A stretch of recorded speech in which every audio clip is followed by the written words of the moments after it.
Audio Jungle.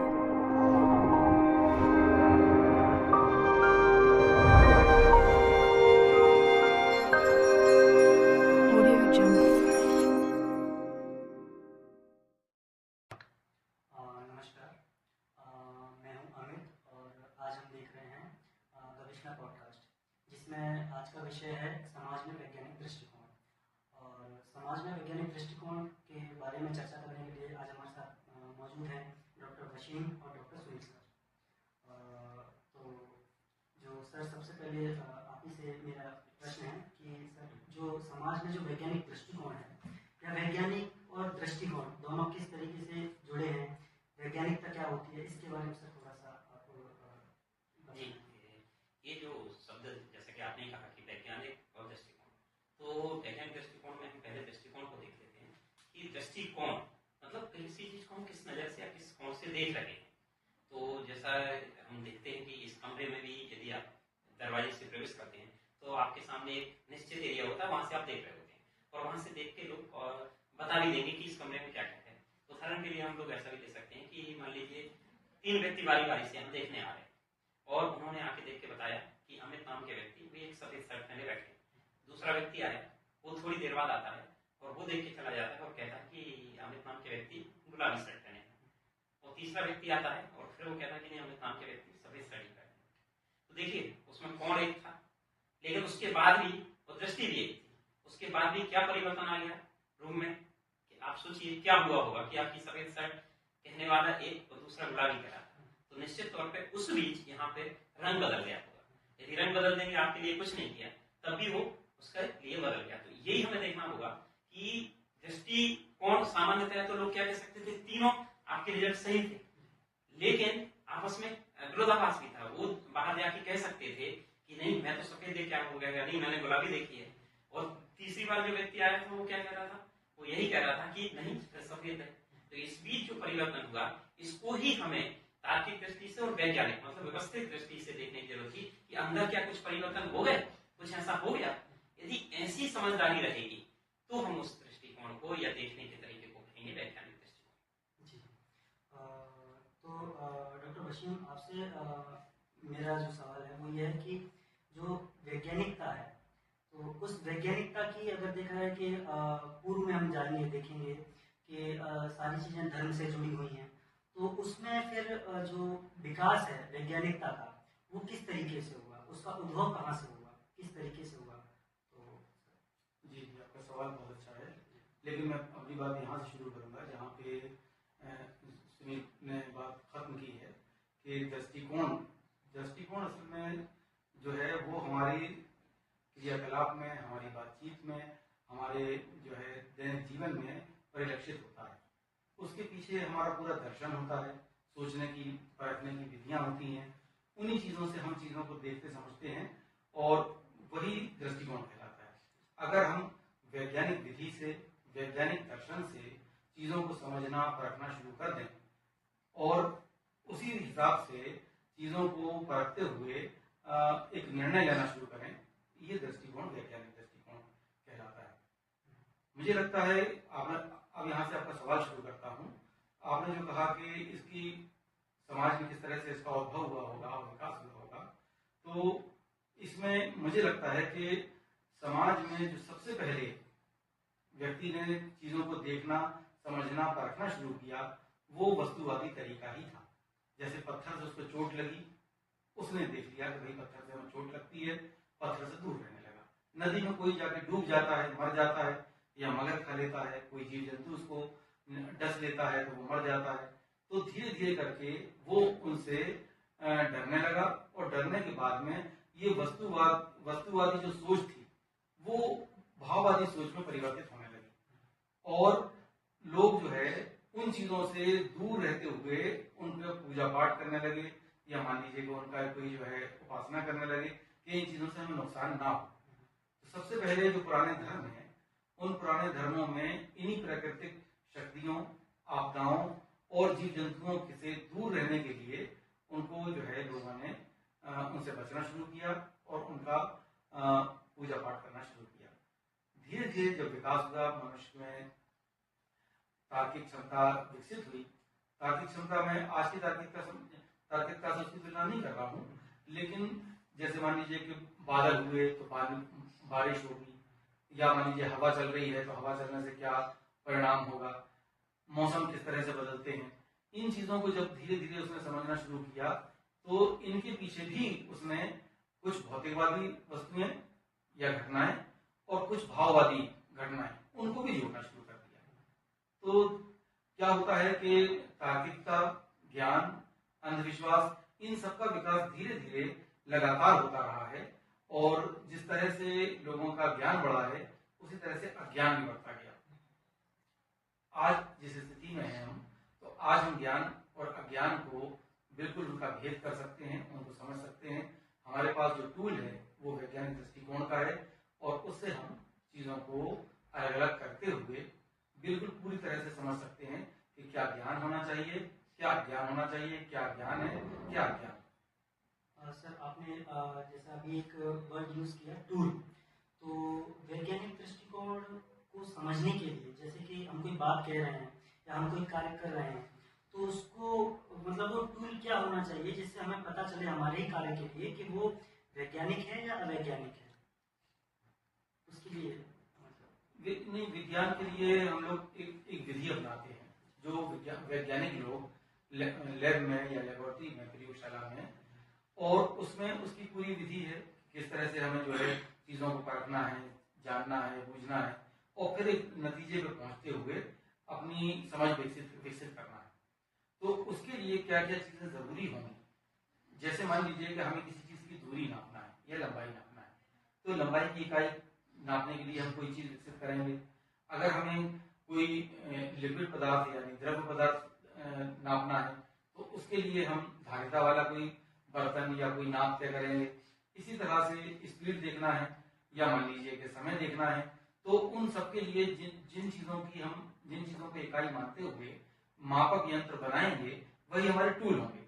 इसी तरह से सत्य असत्य में या ज्ञान अज्ञान में जब हम चीजों को परखने के लिए जो टूल इस्तेमाल करते हैं वो हमारे टूल होंगे। अब ये अलग अलग घटनाओं के लिए, अलग अलग परिस्थितियों के लिए ये टूल अलग अलग होंगे। जैसे कोई उदाहरण अगर आप देना चाहें, जैसे सत्य असत्य में कही हुई बात का मतलब ये है कि मुझे कोई एक छात्र बताता है या कोई एक व्यक्ति बताता है कि मैंने देखा कि एक व्यक्ति तेज मोटरसाइकिल चलाते हुए जा रहा था और वो बरसात का मौसम है आजकल, कीचड़ से फिसल गया और गिर गया। अब ये बात जो है इसके लिए हमें बहुत ज्यादा तार्किकता और उसकी जरूरत नहीं है, क्योंकि ये हमारे दैनिक जीवन से उदाहरण लिया गया है और ऐसा होता रहता है। तो इसमें जो है हम इस बात को सत्य मान सकते हैं, और अगर चाहें तो उसको जाकर परख लें कहाँ वो गिरा था, और गिरने के बाद में उसके निशान बने होंगे, टायर के बने होंगे, या मान लीजिए कि कुछ स्थान होगा तो वो साक्ष्य के रूप में होंगे। लेकिन अगर कोई दूसरा छात्र मुझसे ये कहता है कि मैंने देखा कि कोई दूसरा छात्र मोटरसाइकिल से तेज चलाते हुए और वो बहुत लंबी छलांग मारते हुए उड़ता हुआ चला गया, ये घटना जो है अप्राकृतिक या मान लीजिए कि अभौतिक क्रिया है, और दैनिक जीवन में ऐसी घटनाएं हम नहीं देखते। तो बड़ा क्लेम अगर किया जाता है तो उसके लिए उतना ही बड़ा हमें एविडेंस चाहिए। अगर छोटा क्लेम है तो उसके लिए सामान्य एविडेंस जो हम रोज देखते रहते हैं उसके लिए उतना बड़ा एविडेंस की जरूरत नहीं होती है। लेकिन जितना बड़ा क्लेम होता है उतना ही बड़ा हमें एविडेंस चाहिए उसको साबित करने के लिए। अगर जो है उसको साबित करना है तो उसके लिए हमें कोई रिकॉर्डिंग चाहिए या कुछ और चीजें चाहिए, जब उसको हम देख पाएंगे कि वो सत्य है या असत्य है, अन्यथा हम उसको असत्य मानेंगे। सर सुनील जी, आपसे मेरा सवाल होगा कि वैज्ञानिक दृष्टिकोण को लेकर के भारत में, भारतीय समाज में, जैसे कि पुरुष हो गए, महिला हो गई, बच्चे हो गए, इनमें अभी वर्तमान में क्या स्थिति है वैज्ञानिक दृष्टिकोण को लेकर के? सबसे पहली चीज तो इसमें ये देखना होगा कि विज्ञान में जो तर्क का हिस्सा है वो बहुत महत्वपूर्ण है, और तर्क की भाषा है गणित। और आप सामान्यतः देखेंगे भारतीय समाज में गणित विषय लेने वाले लोगों की संख्या देखिए, खासकर महिलाओं में देखिए, महिलाएं बहुत गणित, ये मानी जाता है कि महिलाओं के लिए गणित विषय है नहीं, यानी पहले ऐसा ऐसा भी समय रहा कि बड़ी मुश्किल से एक लड़की यदि कोई गणित लेना भी चाहे तो उसको इसलिए नहीं लेने दिया जा रहा होगा कि अकेली है लड़की। तो ये जो समस्याएं हैं, इसलिए हम इस मतलब एक अवलोकन करने के आधार पर कह सकते हैं कि भारत में यह स्थिति हमारे लिए बहुत ही मतलब चिंतनीय है कि एक तो हम गणित विषय का कम होना, फिर दूसरी तरफ शिक्षा का खुद अपने आप में कम होना, शिक्षा में भी वही अंतर है कि महिलाओं की शिक्षा कम है। तो इस कारण से वैज्ञानिक दृष्टिकोण को हमेशा मानने की हो जाएगा ऐसा नहीं है, क्योंकि उसके लिए बाह्य जो परिस्थितियां चाहिए वो नहीं हो पाती है। अब परिवार में जन्म से लेके मृत्यु तक जो पालन पोषण होता है, उसमें समाज में जब कोई घटना होती है, इवन वो देखता है कि उसके छोटे भाई के लिए यदि कोई है जन्म हुआ है तो जन्म के समय से उसके जो परंपराएं हैं इन सब में ही पलता बढ़ता वो देखता है अपने छोटे भाई तो, और बड़ों को भी देखता है। इसमें उसके अंदर जो विचारों का जो प्रस्फुटन होना था, विकास होना था, वो ना होके सांस्कृतिक रूप से गुलामी के रूप में जीवन जी रहे हैं। तो मैं तो ये कहूंगा कि लोग जो यहाँ पे जब भारतीय जमीन पर हम लोग मतलब विचार करते हैं यहाँ पे वैज्ञानिक दृष्टिकोण क्यों विकसित नहीं हो पा रहा है, तो इसका बहुत बड़ा कारण है कि हम अपने जीवन को ऐसे संस्कृति में बांधे हुए हैं और उस पर गर्व भी करने की बात कह देते हैं कि हमें इस पर गर्व करना है। तो इस गर्व के चलते फिर हमारे लिए और संभावनाएं कम हो जाती है कि यहाँ वैज्ञानिक दृष्टिकोण का विकास होता है। अब वैज्ञानिक दृष्टिकोण के लिए वैज्ञानिक शिक्षा होनी चाहिए, शिक्षा की बात है और वो तो हमारे यहाँ साक्षरता पे अटकी हुई है। साक्षरता से भी आगे बात होती है तो शिक्षा में फिर मतलब कितनी वैज्ञानिकता है, क्योंकि इसके लिए कई बार मैं एक उदाहरण देता हूँ वो आपके साथ भी शेयर करना चाहूंगा कि सूर्य ग्रहण चंद्र ग्रहण की बात ही कर लें तो ग्रहण के समय जब ये बात आती है कि शिक्षक यदि अच्छे से समझा भी दे, उसके बावजूद जो जब घर जाता है परिवार में जाएगा तो वहां पे उसको वही माहौल मिलना है कि ग्रहण नहीं देखना है।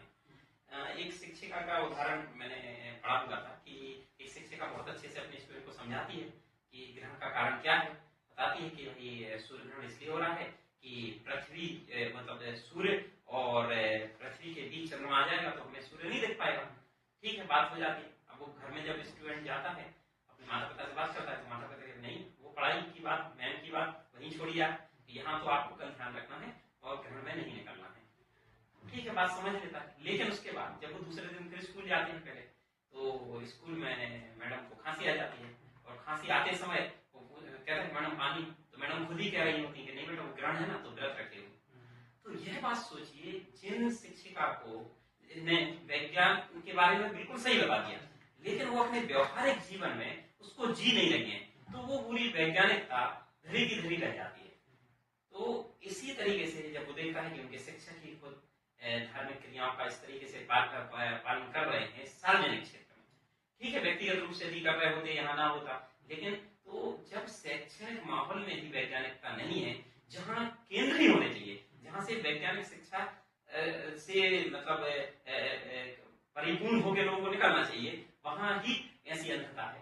तो इस कारण हमारे यहाँ बहुत अभाव है। लेकिन फिर भी जो लोग सामाजिक क्षेत्र में प्रयास कर रहे हैं उनके प्रयासों से कुछ आशा की किरण हमें दिखती है, एक संभावनाएं है कि कुछ चीजें आगे बदलेंगी और उसी तरह में शायद हम लोग बैठे हुए भी हैं। सर आपने बात की कि जो गणित विषय है उसको लेकर के, लेकिन सर हम देखते हैं कि चिकित्सा के क्षेत्र में अगर हम डॉक्टरी की पढ़ाई की जो बात करते हैं कि जिसमें बायोलॉजी सब्जेक्ट होता है 12th में या जो 10th के बाद जो दिया जाता है कि तो लड़कियां सबसे ज्यादा विषय वही लेती हैं जहाँ तक देखा जाता है। और उसमें जैसे कि बताया जाता है कि शरीर में सबसे छोटी इकाई कोशिका होती है तो कोशिका में भी इस तरीके से पढ़ाया जाता है कि शरीर में इस तरीके से शरीर का विकास हो रहा है। उसके बावजूद भी जो महिला घर जाकर के जो फिर से वो पूजा पाठ और ये सारी चीजें जो करती हैं और आपने जो दूसरा उदाहरण भी दिया जो ग्रहण को लेकर के शिक्षिका तो अपने जीवन में, तो ये कहाँ फिर मतलब प्रॉब्लम करता है कि वो अपने जीवन में जो सारी चीजें उनकी प्रैक्टिस होकर के गुजर रही हैं लेकिन उसको अपने व्यवहार में नहीं ला पा रहे हैं लोग। हाँ, तो इसके लिए क्या? इसके लिए एक सबसे बड़ी चीज आती है कि ज्ञान मतलब हमें जो हो रहा है और विज्ञान का हिस्सा एक होती है सूचना, हमारे पास सूचनाएं हैं लेकिन फिर हम कहते हैं कि ज्ञान हमारे पास हो गया, फिर उसके बाद हम कह देते हैं विज्ञान। तो ज्ञान बहुत लोगों को है मान लीजिए, लेकिन उसका व्यवस्थित जो होगा उसमें से कुछ हिस्सा निकलेगा।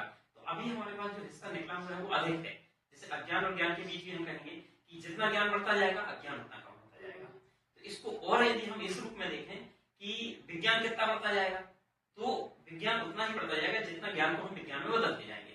तो जब समाज में बहुत बड़ा हिस्सा यहाँ मानने वाला है कि ऊपर कोई अति प्राकृतिक सत्ता है, वो आसपास उसी का बोलबाला है, तो संघर्ष बहुत है। मतलब इस कारण क्या होता है कि जब वो अपने जीवन में ये देखते हैं कि माता पिता तो मान ही रहे, अब जैसे मान लीजिए जिनके माता पिता उस सुपरनेचुरल पावर को नहीं मानते, तो उन बच्चों में इस बात की संभावनाएं अधिक है कि वो शायद इस चीज से निकल पाए। लेकिन ऐसे माता पिता की संख्या तो समाज में बढ़ने में भी समय लगेगा।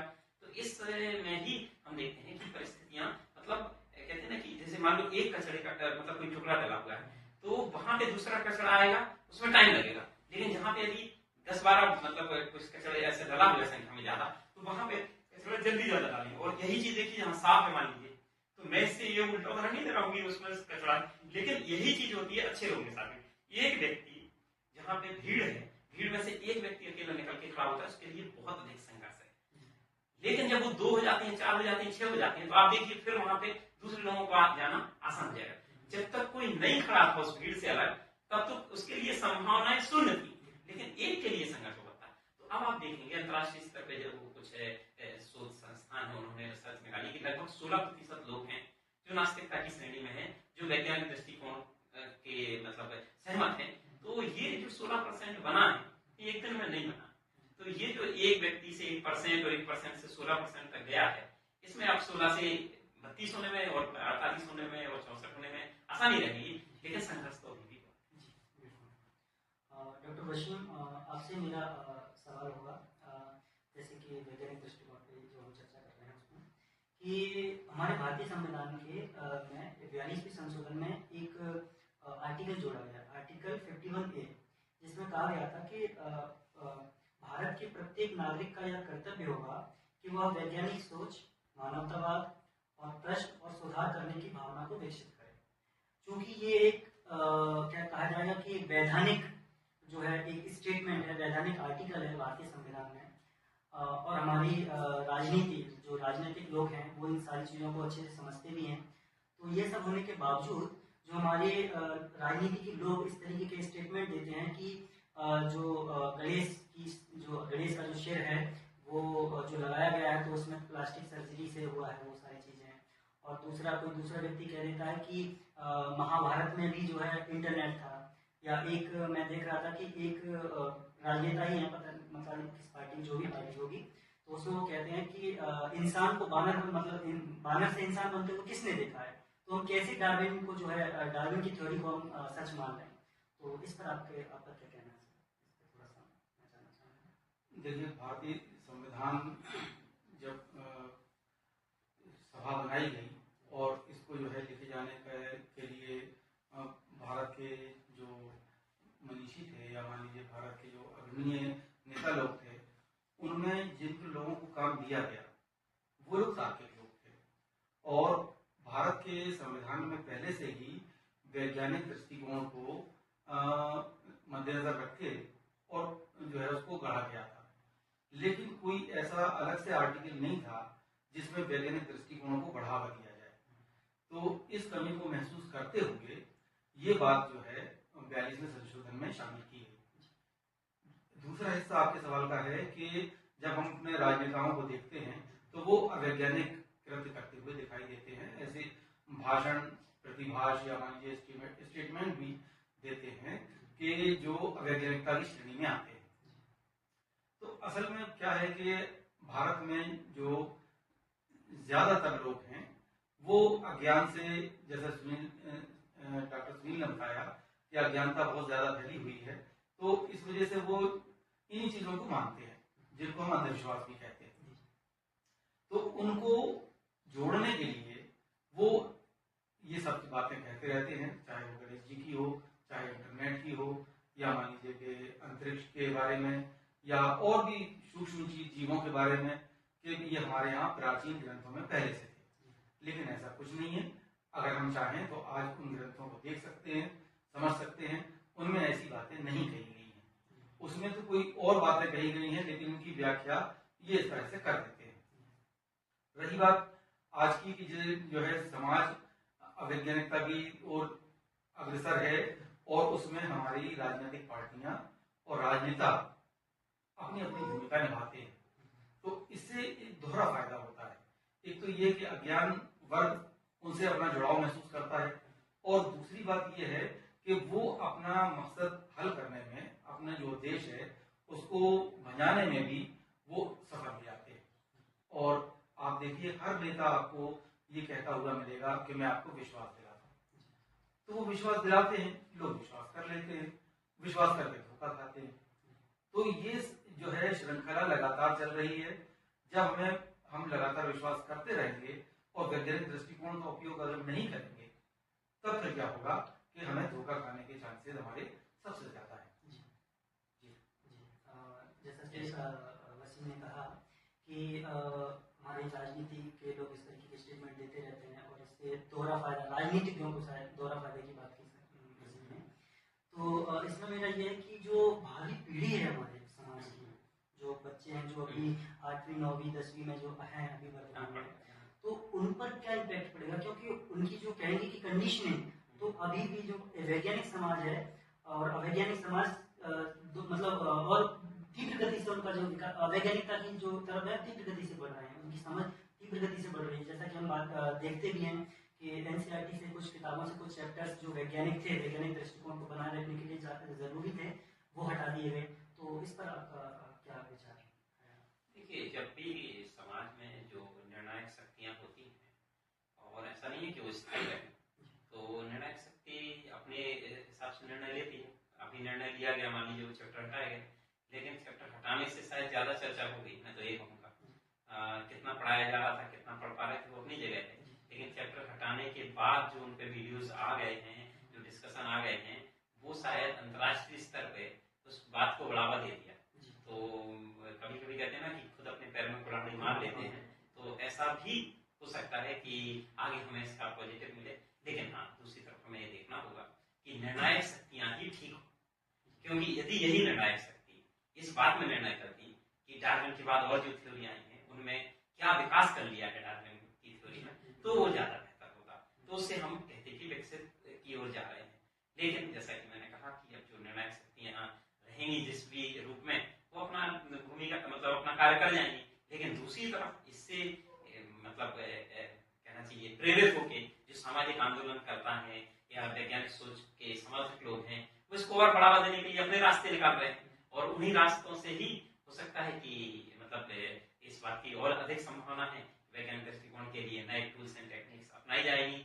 इस शिक्षा व्यवस्था से जितना मिलेगा मिलेगा, अनौपचारिक शिक्षा के माहौल से भी बहुत सी चीजें जाएंगी, वो इनके कुछ मूवीज, कुछ और मतलब वीडियोज, ये सब तैयार होंगे। और आज तो मैं ये कहूँगा कि जैसे जैसे शिक्षा का माहौल ये बदल रहा है, तो अब शासकीय सरकारी तौर पे जो शिक्षा है उसका हिस्सा धीरे धीरे कम भी हो जाएगा। इनफॉर्मल एजुकेशन जो ज्यादा बढ़ रही है, अब हम आप कहें कि जो जितना पढ़ा जाता था पहले स्कूल में, उससे ज्यादा तो व्हाट्सएप में पढ़ा जा रहा बात, या टेलीग्राम में पढ़ा जा रहा। लेकिन बात यह है कि इसमें भी फिल्टर आएंगे, इसमें भी चीज अच्छी, ये अच्छे ढूंढने वाले अच्छा वीडियो ढूंढते हैं, है ना, उसी व्हाट्सएप में अच्छे वीडियो भी देखते हैं लोग। अच्छे से तात्पर्य है कि उसमें एथेंटिक हो, क्वालिटी हो, है ना।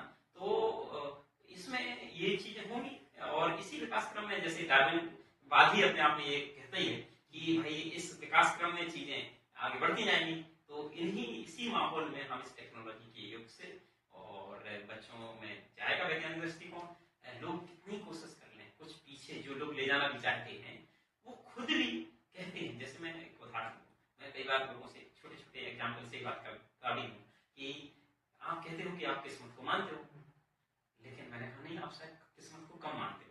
तो सामने वाले व्यक्ति कहते हैं नहीं और दृढ़ हो जाए। मैंने कहा देखिए, आप अभी सड़क पार करके आए हैं, देख के आए हैं कि बिना देख के?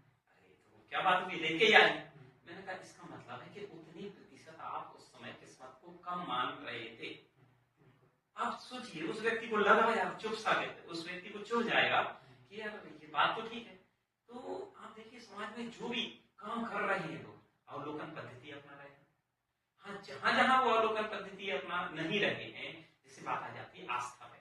और मैं तो चाहूंगा कि आपके साथ या और भी साथियों के साथ इस पे मतलब आस्था, विश्वास, श्रद्धा, इस पे आगे गहराई से बात होना चाहिए, और उसके लिए अलग से ही हम लोग चर्चा रखें तो गहराई से, क्योंकि ये बहुत बड़ी बात है। आस्था के नाम पे, श्रद्धा के नाम पे, विश्वास के नाम पे, ये बहुत मतलब इस हमें गैप को भरना पड़ेगा। क्योंकि आप देखिए अभी भी संविधान में जब मतलब संविधान के तहत जब सांसद वो लेते हैं उसमें दो शपथ और अफर्मेशन, तो शपथ तो अपने आप में मतलब एक अलग चीज है और अफर्मेशन अलग चीज है। तो जो अफर्मेशन ले रहे हैं मतलब वो कम से कम वैज्ञानिक दृष्टिकोण के थोड़े नजदीक है, लेकिन जब उस अफर्मेशन की भी भाषा पढ़ेंगे आप तो अफर्मेशन में भी श्रद्धा जैसा शब्द है।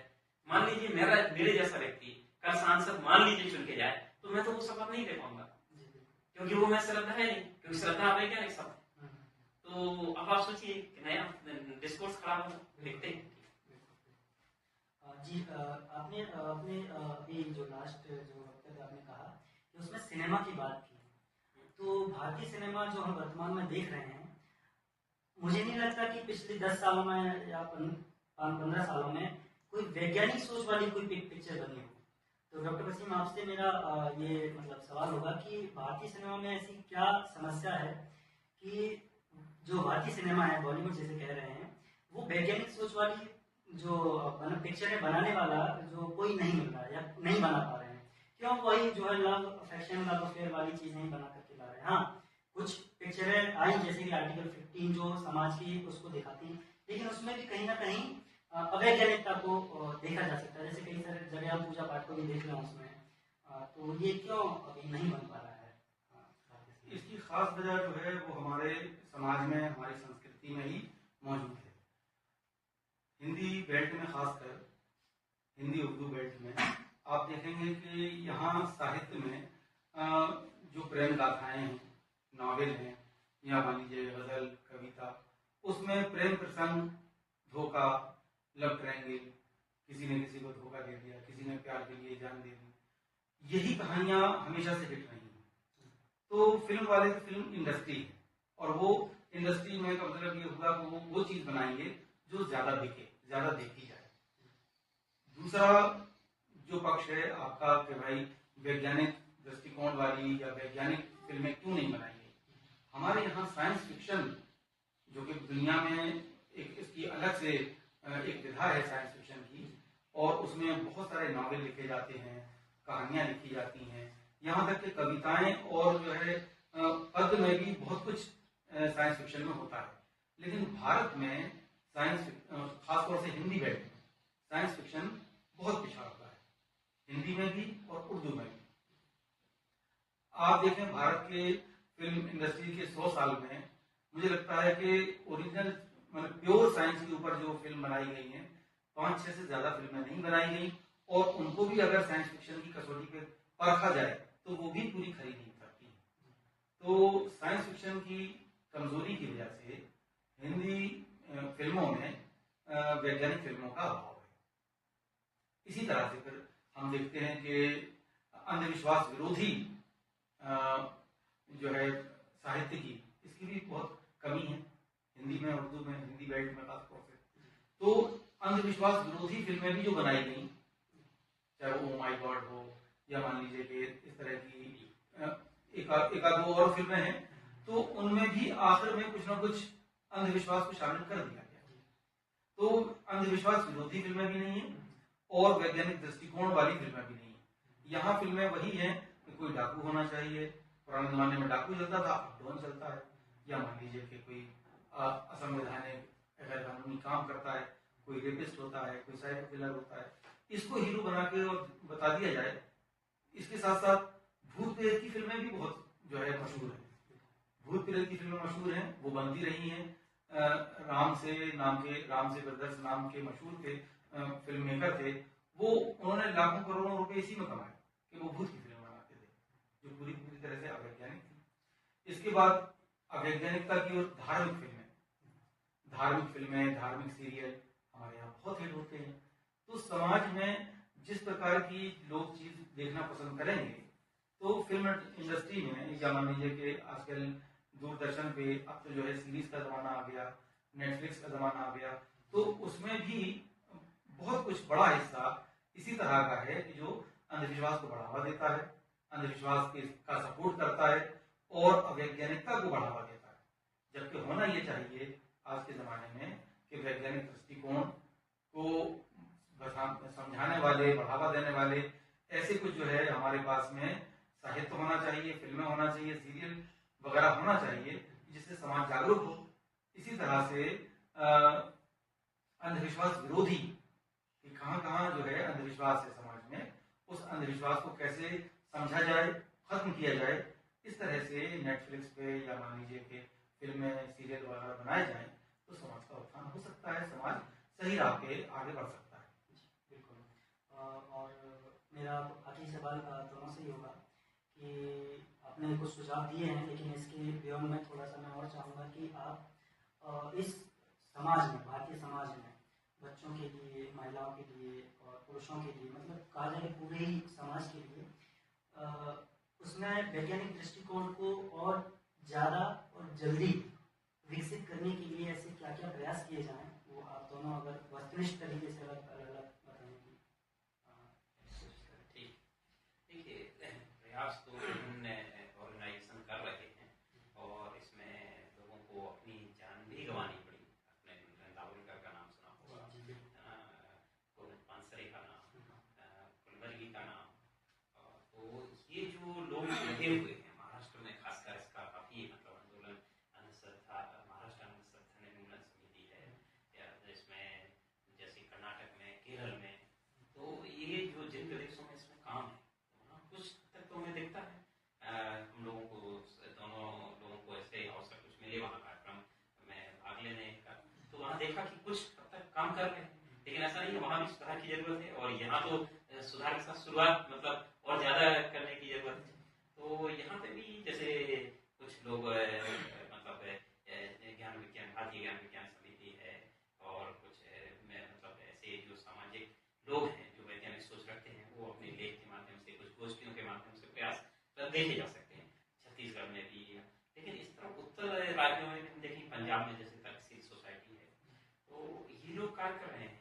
तो इनके कार्य तो आगे बढ़ेंगे, लेकिन हो सकता है कि इनके कार्यों के साथ साथ कुछ सामूहिक रूप से भी इन लोगों ने बीच में प्रयास किए हैं, तो उन प्रयासों से आप आगे चल के जो नई युवा पीढ़ी है उसमें कुछ और चीजें जब जाएंगी, जैसे खासकर ये देखा जा रहा है कि जब लोग यहाँ पे कावड़ यात्रा में जाते हैं, तो एक तरफ देखिए कावड़ यात्रा जैसी चीजों के लिए सरकार की तरफ से सपोर्ट है और शासकीय सपोर्ट है, और दूसरी तरफ आपको जो वैज्ञानिक आंदोलन चलाने हैं उसमें आपको समाज के हिस्से चलाना है, तो इसलिए थोड़ी सी गति धीमी लग रही है।